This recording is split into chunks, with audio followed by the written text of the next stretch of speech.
No lot party quick tip. Call lot party, you guys might call it lot rodeo, right? You want to stir things up on your lot. If you guys like these videos, check out YouTube channel. These go right there too, 250 plus tips. They're also loaded up on the podcast on podcasts, iTunes, and so forth. Please subscribe to any of them. Also, real quick, we get 20 group. We got one coming up in May. Great group. We've met twice already here in Kansas, Lowe's Hotel downtown, Kansas City. Everybody loves Kansas City. If you're interested in information there, go to lotpop20.com. It's there. I am going to flip on and try to see if you guys are on Facebook here now and see if anybody's commenting there. And I want to go over stocking and follow up and what you need to do in the next 45, 60 days. I was on a Clubhouse this morning, and that was awesome. Had a great group of people on that Clubhouse. Every Friday, 8 o'clock Central is what I would say is going to be on there. All things used cars. David Long put it together. It's awesome group, awesome meetings. And on there, we talked about lead follow-up and stocking. One of the things I wanted to bring up, and I try not to make these more than about 10 minutes, so hopefully I can cut this all down. But stocking here, everybody's struggling. Everybody's overpaying for cars. Can't realize it's hard to make any money on these. And I'm not telling you to go out and buy a bunch of rental rockets, late model cars. What I'm saying is maybe even if it's 30%, don't be afraid of those cars if you could just get over your front end gross profit part. And what I mean by that is, and used car managers or salespeople might not like hearing this because they're a lot of times wrapped up on just front end gross profit, but that's how their pay plans are structured. But as a dealer, and to me, happy dealers, happy life type of thing, kind of like the wife thing. If your dealer's happy, you guys are going to be happy. And that's looking at overall profitability of these late model cars.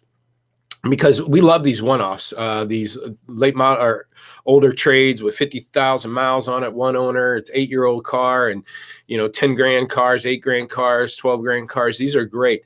But as those cars are priced competitively, or if they're priced to the market, they're decently priced, you're going to get people coming out of your market area to buy those things. So I call them one-off. And awesome, Colin. Stocking is awesome. So, those are one-off cars, and those are great. What they call, David Long referred to them earlier, unicorns. Problem is they're hard to get. More times it's going to be trades than purchases and things like that. So you can't just keep chasing those cars because everybody's chasing them at the lane. But the problem with these one-off cars, these cheap cars, is if somebody does come from out of town, an hour or two out of town, more than likely they're going to make sure their financing is in line because they don't want to waste your time and not if they can't get approved. Two, same thing with a trade. They might not, or try to sell their trade out themselves. And even if they trade something in on a 10 grand car, it's probably not very retailable. But more than likely, they'll either just sell them themselves. So you don't get a trade. And it being an 8-10 grand car, you run into the possibility it could be a cash deal. So you're going to, the one place you can make gross is going to be on the front end. And they're probably not coming back for service if they're coming far away. They're not going to get a trade to make money on. And you're might not get F&I if it's cheap enough and they're going to pay cash, right? So the strategy on these late models, 18, 19s, 20s, obviously certified is going to be a great program. Certified is even better because of the fact in order to get the certified warranty work done, they got to come back to the dealership. But the late model cars also are going to be 15, 20, 25, 30 grand, right? So more likely going to finance. Cars like Malibus, Altimas, Focuses, Fusions, those type of late model, easy to come by type cars. No one's traveling an hour or two to buy one of those unless you're just, giving away at 85% to market or something. So more than likely you get a local buyer. If you get a local buyer, they're probably going to be financing it because it's a little bit higher dollar stuff. If you certify it, they might take advantage of the CPO. But anyways, you give them a good service walk, they're going to come back hopefully for service and service follow-up, right? 3-4 months down the road, you're following up to them and try to schedule that first oil change. Maybe you get a free one. Some dealers give away free oil changes for a while to get them back in the door. And if they have a trade, it's probably going to be that unicorn, that 10, 11, 12 that has 50, 80,000 that might be retailable. So when you look at what I call lot legacy of a late model car, yeah, your front might not be great. Matter of fact, let's say even I was pricing a car in this dealer, it's a 2018. Even if he sold it at 101%, he's losing $1,000. But if you can make that grand up in F&I, boom, you're even. Now, anything from there is going to be added on. So it's an 18 Equinox. Hopefully we got a trade we can make 15 to 2 or plus on. If I do a good service walk, I'll get them back into service. Probably a local customer. That probably, obviously, we get the F&I on that. And then if they do trade, I'm going to get hopefully maybe an F&I on that trade or another thing. So I'm going to make revenue in other areas. So back to my point is with stocking. Right now, it's hard to stock right now, but don't be afraid of some of these late models if you look at the overall picture, because these unicorns are going to be even harder to find in today's market.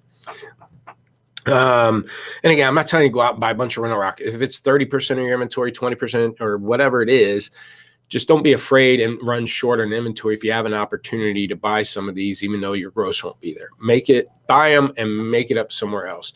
And hell, even a good review. Get the customer to give you a good review. That's like a bird dog fee, and a lot of you guys pay $100, $200 for a bird dog fee. So if you can't even get F&I or something out of it, get a good review. That's worth something, right? That's like a referral. Second thing I want to talk about is follow-up. One of the things with internet, what's going to happen now in the next 45, 60 days is we're probably going to pick up pretty active. We might have a lot of customers, stimulus checks might come, stuff like that. And what's going to happen with your BDC, internet department, whatever you want to call them, they're going to be, even salespeople, even managers, we're going to be dealing with, as busy as we are, the low-hanging fruit. What's in our face, what customers are getting back with us, what customers are emailing us. And so those are the customers we're going to follow up with. And the leads you're getting now and last week and 2 weeks ago, more than likely, we might not be following up as much with, especially if they're on a fresh unit that's at 98% of market.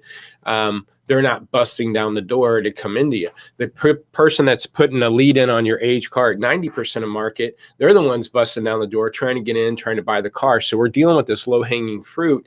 And what we're going to miss, if things slow down, which typical spring season, you get a good spike in a little bit of February, but March, a little bit of April. It's usually about 15th of February to about 15th of April. And then as weather breaks, as people are going camping and soccer games and mulching the yard and doing things, and they already got their tax return into your bonuses, things slow down a bit.